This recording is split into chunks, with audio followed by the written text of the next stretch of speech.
राजनीति में बदलाव हमेशा से ही लोगों की आशा रहा है। बिहार जिसने दशकों से जाति, धर्म, गठबंधन और बड़े नेताओं की रणनीति देखी है, अब शायद एक नए मॉडल के लिए तैयार है। ऐसे समय में प्रशांत किशोर की जनसुराज पार्टी एक नया विकल्प बनकर उभर रही है।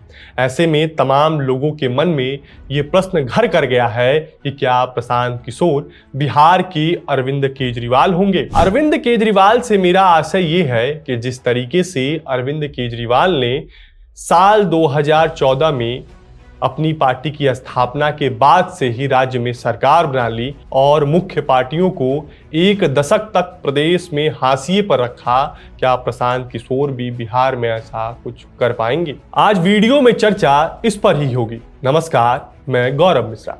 प्रशांत किशोर और अरविंद केजरीवाल, इन दोनों की राजनीति की स्टाइल में अगर कुछ समानता है तो बहुत सारी असमानताएं भी हैं। अरविंद केजरीवाल ने जब चुनाव लड़ने का मन बनाया था तब वह लोकल स्तर पर सुधार की बात करते थे, जैसे कि सरकारी सेवाओं की गुणवत्ता, स्कूल, अस्पताल, साफ सफाई, बिजली पानी की व्यवस्था जैसे मुद्दे जो आम आदमी को तुरंत हिट करे। क्योंकि अरविंद केजरीवाल आंदोलन से निकले नेता थे और उनका आंदोलन भी लोकपाल को लेकर था, तो इस वजह से वह भ्रष्टाचार से लड़ने की ठोस रणनीति, जवाबदेही, पारदर्शिता और जनता की भागीदारी की बात करते थे। केजरीवाल तब राजनीति में नया मॉडल लेकर आए थे जिसमें जाति धर्म की राजनीति का कम प्रभाव था।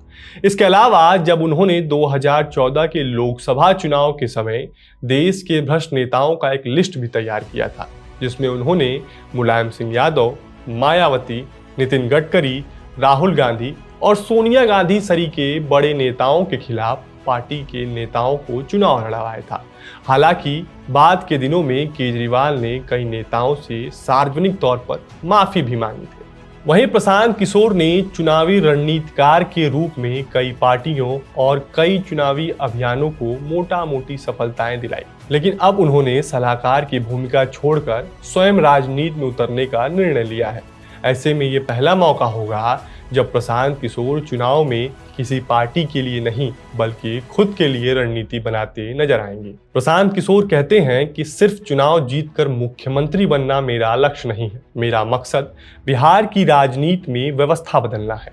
इसी साल अगस्त में गया जी में आयोजित एक जनसभा में प्रशांत किशोर ने कहा कि हमारी लड़ाई आरजेडी या किसी पार्टी से नहीं, सिस्टम बदलने की है।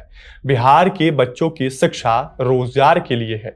प्रशांत किशोर पिछले 2 साल से हर सभा में लोगों से अपील करते हैं कि अब की बार वोट आप अपने बच्चे के लिए दें। जब वोट करने जाएं तो बच्चे के चेहरे को सामने रखें। वहीं 2012-13 के दौरान आम आदमी पार्टी के संयोजक अरविंद केजरीवाल कहते थे कि हम नई किस्म की राजनीति करेंगे, न कांग्रेस से मिलेंगे और न भाजपा से, लोगों की सहूलियत के लिए काम करेंगे, वीआईपी कल्चर को राजनीति से खत्म कर देंगे, जनता के बीच रहेंगे।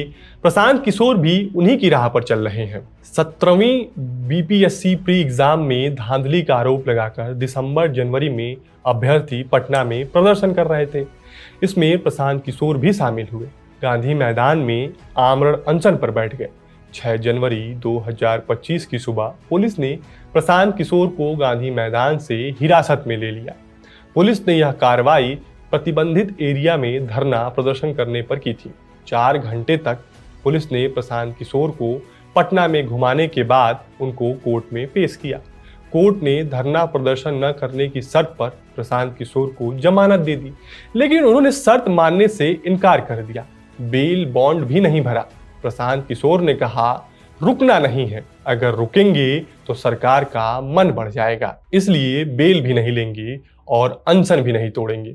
बाद में कोर्ट ने बेल बॉन्ड की प्रोसेस को हटा दिया और उनको शाम में रिहा कर दिया गया। प्रशांत किशोर मुख्यमंत्री नीतीश कुमार को मानसिक रूप से बीमार बता चुके हैं। वहीं भाजपा, जेडीयू और आरजेडी के नेताओं पर करप्शन के गंभीर आरोप लगाए हैं। उन्होंने मंत्री अशोक चौधरी, मंगल पांडे, भाजपा प्रदेश अध्यक्ष दिलीप जायसवाल के अलावा सांसद संजय जायसवाल पर भी पुरजोर तरीके से हमला बोला। प्रशांत किशोर ने आरोप लगाया कि अशोक चौधरी ने चिराग पासवान को पैसा देकर बेटी के लिए लोकसभा का टिकट दिलवाया। इस पर अशोक चौधरी ने पीके पर 3 जून को मानहानि का केस किया। 5 जून को छपरा में प्रशांत किशोर ने कहा कि सीएम नीतीश कुमार मानसिक रूप से स्वस्थ नहीं है, अगर हमारी बात गलत है तो केस करके हमें जेल भिजवा दे। 6 जुलाई को पटना में प्रशांत किशोर ने आरोप लगाया कि दिलीप जायसवाल ने पिछले 25 साल से किशनगंज के एक मेडिकल कॉलेज पर अपना अवैध कब्जा जमा रखा है। यह सिर्फ एक व्यक्ति का काम नहीं बल्कि बिहार में कानून व्यवस्था और राजनीतिक गठजोड़ का मामला है। इस पर दिलीप जायसवाल ने प्रशांत किशोर को नोटिस भेजा है। तो वहीं 8 अगस्त को पटना में प्रशांत किशोर ने कहा, जब 2020 में पूरा बिहार कोविड की महामारी से जूझ रहा था तब स्वास्थ्य मंत्री मंगल पांडे ने दिल्ली में 86 लाख में फ्लैट खरीदा। इसमें दिलीप जायसवाल ने उनकी मदद की थी। पैसा लेते ही मंगल पांडे ने दिलीप जायसवाल के कॉलेज को डीम्ड यूनिवर्सिटी का दर्जा भी दे दिया। 11 सितंबर को मोतिहारी में प्रशांत किशोर ने लालू परिवार को निशाना साधते हुए कहा कि अगर नीतीश कुमार अपराध और भ्रष्टाचार के भीष्म पितामह हैं तो तेजस्वी यादव दुर्योधन है। तेजस्वी और उनके पिता लालू प्रसाद यादव ने ही बिहार में अपराध और भ्रष्टाचार को राजनीतिक और सामाजिक संस्कृति का हिस्सा बनाया। उनके शासनकाल में राज्य गर्त में चला गया। 13 सितंबर को आरा में प्रशांत किशोर ने आरोप लगाया कि संजय जायसवाल तेल चोर हैं। वे पेट्रोल चोरी करते हैं। अपने फायदे के लिए 10 साल तक फ्लाईओवर नहीं बनने दिया। यह बात बेतिया की जनता कह रही है। इस पर संजय जायसवाल ने प्रशांत किशोर को नोटिस भेजा है। प्रशांत किशोर बिहार में शिक्षा, स्वास्थ्य, रोजगार जैसी चीजों को चुनावी मुद्दा बनाने की कोशिश कर रहे हैं। वह बार बार लोगों से जाति से ऊपर उठकर बच्चों के भविष्य के लिए वोट करने की अपील कर रहे हैं। 2 सितंबर को जमुई में बिहार बदलाव यात्रा के दौरान प्रशांत किशोर ने कहा कि राहुल गांधी और तेजस्वी यादव पीएम मोदी को गाली देंगे। पीएम मोदी जब आएंगे तो राहुल गांधी और लालू यादव को गाली देंगे।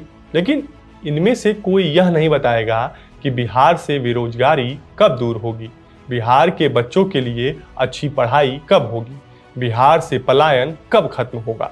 केजरीवाल ने भी शुरुआती दिनों में दिल्ली में फ्री बिजली, फ्री पानी और स्वास्थ्य सुविधा देने की बात की थी।